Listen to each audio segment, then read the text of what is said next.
got something on my brain.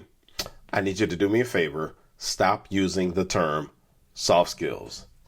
Just stop it. I'll tell you why. The views and opinions expressed on For Our Edification do not necessarily reflect the views or opinions of the hosts, guests, or any entities with which we are affiliated. So check it out. I just got to get something off my brain right now. I was at a workplace development forum. It was done by an economic development organization. Lots of people in a room from healthcare, because it was really mostly about healthcare. Also people from higher ed. And so we're all taking copious notes, listening to, some really cool information about what's needed to fill the healthcare pipeline here in Louisiana. And that term came up, soft skills. Soft skills came up.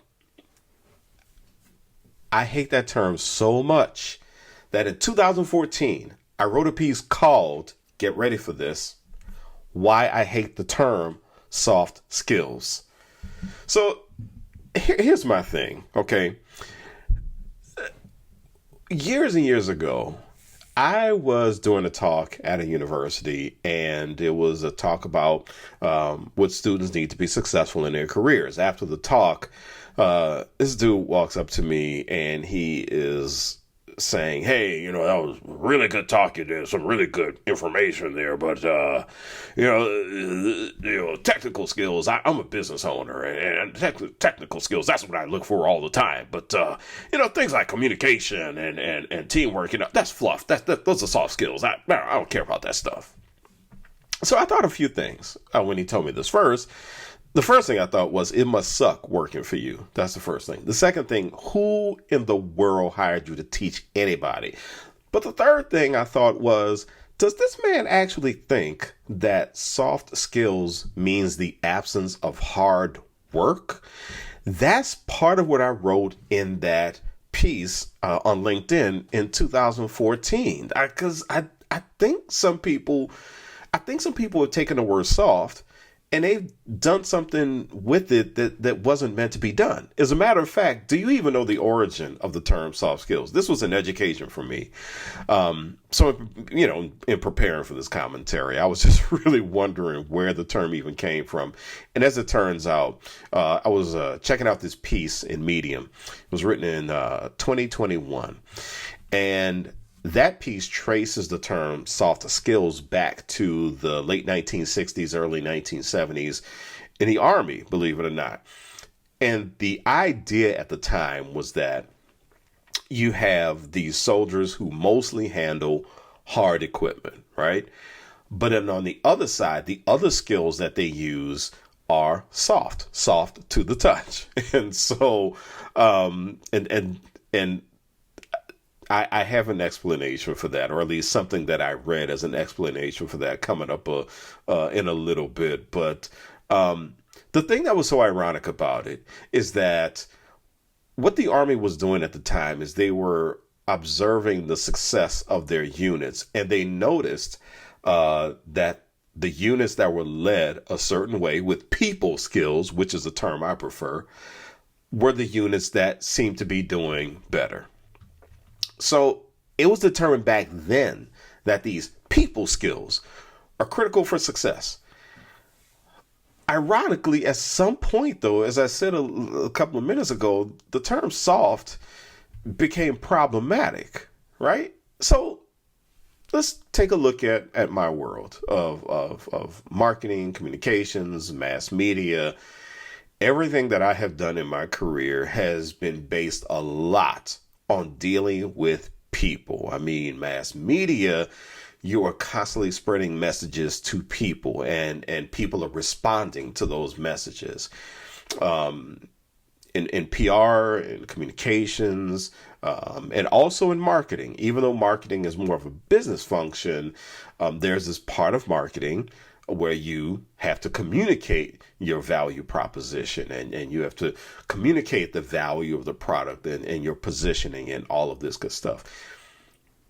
You communicate with people, you're going to get something back. So what you have to learn how to do is you have to learn how to deal with people. Okay, Let's put a pin in that. There was another piece I ran across from 2020 from the National Career Development Association, and it was written by Ann Villiers, and I don't know if that's how she pronounces her last name, or Villiers, but she wrote why we should stop using the term soft skills. You see a pattern here with these titles? And one of the arguments that she made is that soft is a gender biased term. So you can see how if you have somebody who is doing a job that deals a lot with people, I don't know, social work, the arts, when you have these jobs that deal a lot with people, and someone from a very technical job comes along and says, well, you have the soft skills necessary to deal with that situation. The way I hear that is something that's being minimized. And what that does to me is it makes me wonder if people are questioning the value of my identity as someone in this particular field. Because I've said this many times before. I said this on a previous episode in a conversation with Joel, that in marketing communications, a lot of people treat you like you are the arts and crafts shop. There's nothing wrong with arts and crafts, obviously, but the problem is that when you have soft skills correlated with lack of rigor, or as I wrote in that piece in 2014, the absence of hard work, you feel judged, right? I mean, that's really what it comes down to. So let's move forward. Now what? What do we do? So I got some suggestions for you, right? So the first one is this. Stop using the term soft skills. My preference is people skills.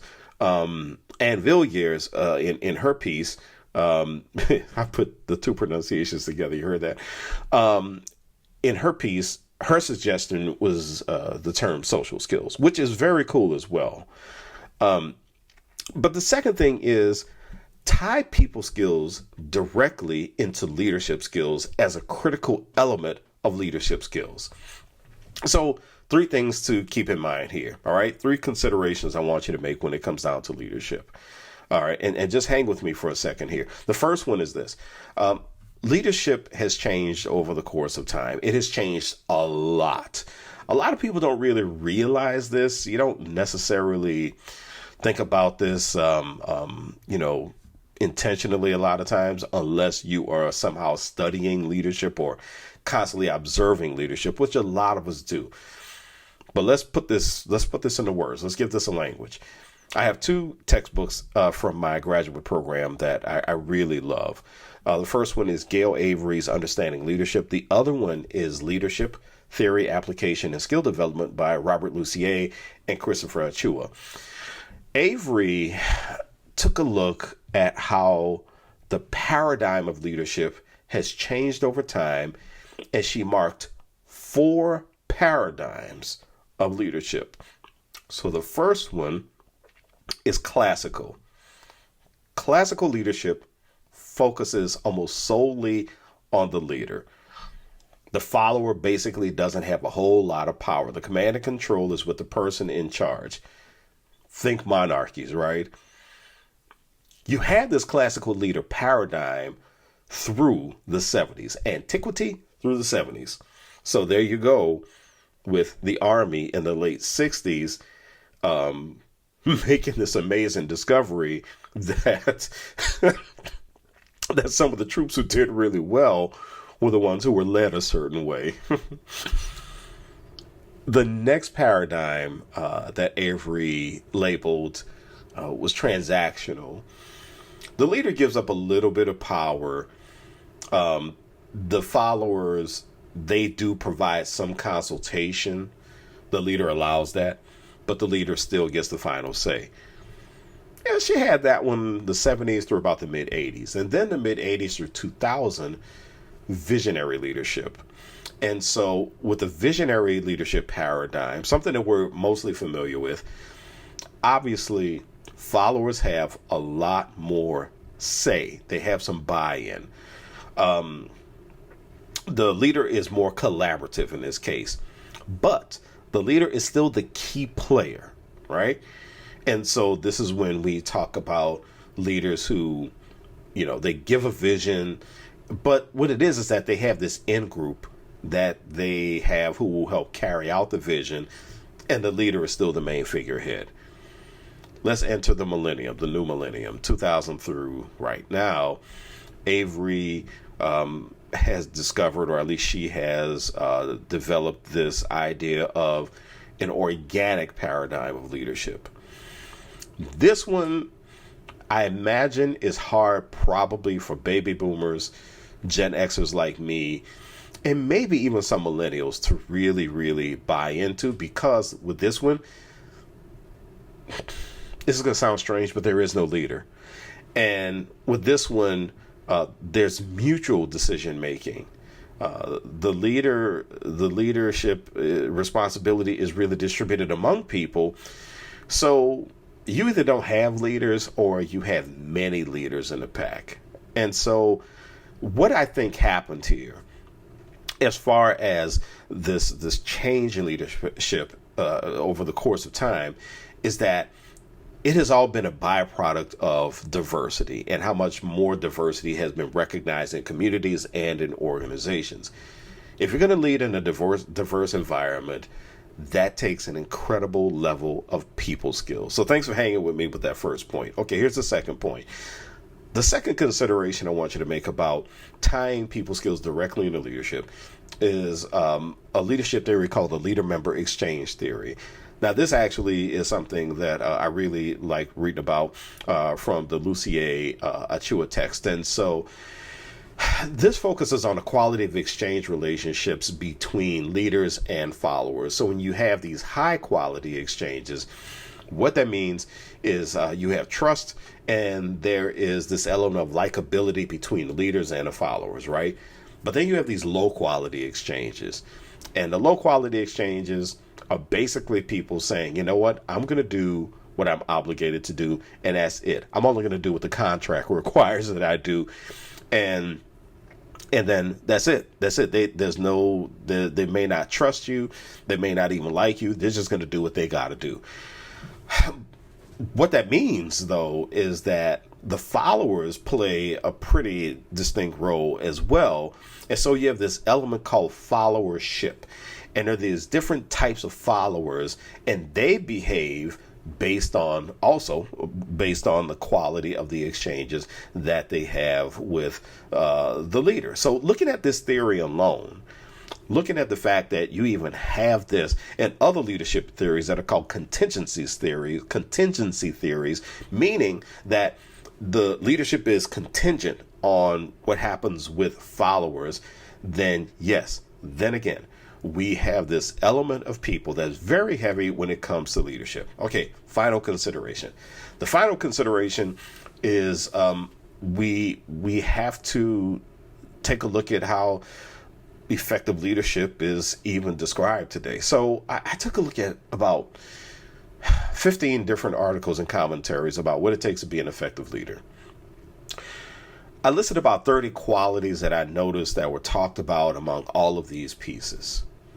About a third of those qualities were qualities that were tied to people skills, but even though it's just about a third, you want to know which two qualities stood out the most?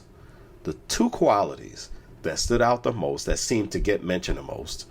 Number one, communication, right? The second one, though, was something along the lines of motivation, inspiration, positivity. So here's the point. At the end of the day, leadership is about people. You can't lead without people. It's not like you're going to lead rocks or something, or you could try, but it's going to be pretty hard because rocks are hard to talk to. So it does follow that these skills that are so essential for leadership are people-oriented skills. And you know what? I say this all the time.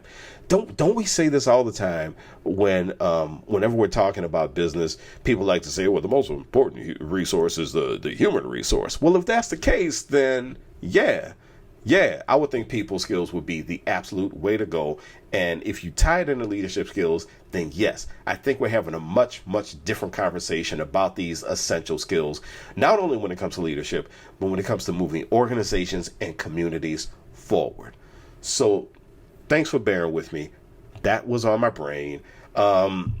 You're great. Check is in the mail for the therapy session. So check out the 4-Hour Edification page at eddiefrancis.com. Keep your eyes peeled for part 2 of my interview with Joel Goodman. That is going to be episode 26. All right. Follow the podcast. Share it with friends. Shoot me some feedback. Would love to hear your feedback. Also, I would absolutely love it if you subscribe to the YouTube channel. I don't know what kinds of tips I got for you, but just go ahead, subscribe to the channel. All right. That would be greatly appreciated. For Dr. Halim Malik Francis, I'm Eddie Francis. Thank you so much for checking out this edition of 4-Hour Edification.